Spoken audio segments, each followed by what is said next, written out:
savage's resignation. I must explain here that in the traffic dialect boy does not always mean boy. It means a youth above 16 years of age.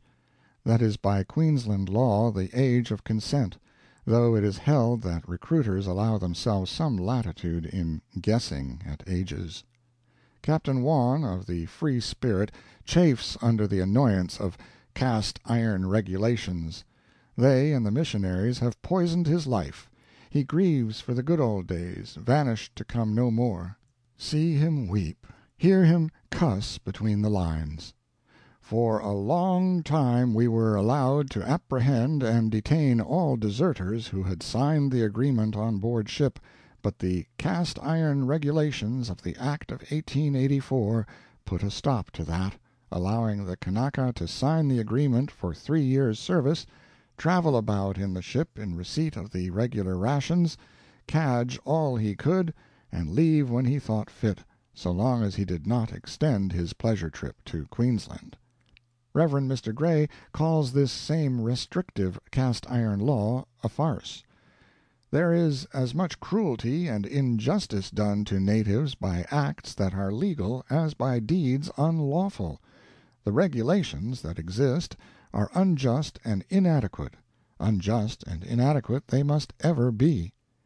He furnishes his reasons for his position, but they are too long for reproduction here. However, if the most a Kanaka advantages himself by a 3 years' course in civilization in Queensland is a necklace and an umbrella and a showy imperfection in the art of swearing, it must be that all the profit of the traffic goes to the white man. This could be twisted into a plausible argument that the traffic ought to be squarely abolished. However, there is reason for hope that that can be left alone to achieve itself. It is claimed that the traffic will depopulate its sources of supply within the next 20 or 30 years. Queensland is a very healthy place for white people, death rate 12 in 1,000 of the population, but the Kanaka death rate is away above that. The vital statistics for 1893 place it at 52, for 1894, Mackay District, 68. The first 6 months of the Kanaka's exile are peculiarly perilous for him because of the rigors of the new climate. The death rate among the new men has reached as high as 180 in the 1,000. In the Kanaka's native home his death rate is 12 in time of peace and 15 in time of war. Thus, exile to Queensland, with the opportunity to acquire civilization, an umbrella, and a pretty poor quality of profanity, is 12 times as deadly for him as war. Common Christian charity, common humanity, does seem to require not only that these people be returned to their homes, but that war, pestilence, and famine be introduced among them for their preservation. Concerning these Pacific Isles and their peoples an eloquent prophet spoke long years ago, 50 years ago. In fact, he spoke a little too early. Prophecy is a good line of business, but it is full of risks. This prophet was the Right Reverend M. Russell, LL.D., D.C.L., of Edinburgh.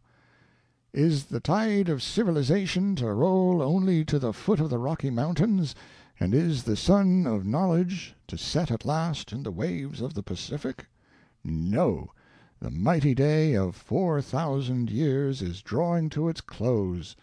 The sun of humanity has performed its destined course, but long ere its setting rays are extinguished in the west, its ascending beams have glittered on the isles of the eastern seas. And now we see the race of Japhet setting forth to people the isles, and the seeds of another Europe and a second England sown in the regions of the sun. But mark the words of the prophecy, "He shall dwell in the tents of Shem, and Canaan shall be his servant." It is not said Canaan shall be his slave. To the Anglo-Saxon race is given the scepter of the globe, but there is not given either the lash of the slave-driver or the rack of the executioner. The East will not be stained with the same atrocities as the West. The frightful gangrene of an enthralled race is not to mar the destinies of the family of Japhet in the Oriental world, humanizing, not destroying, as they advance, uniting with, not enslaving, the inhabitants with whom they dwell. The British race may, etc., etc. And he closes his vision with an invocation from Thompson: "Come, bright improvement, on the car of time, and rule the spacious world from clime to clime."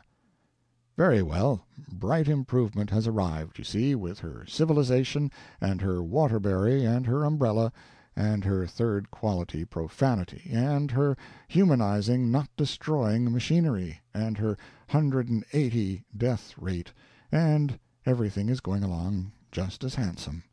But the prophet that speaks last has an advantage over the pioneer in the business.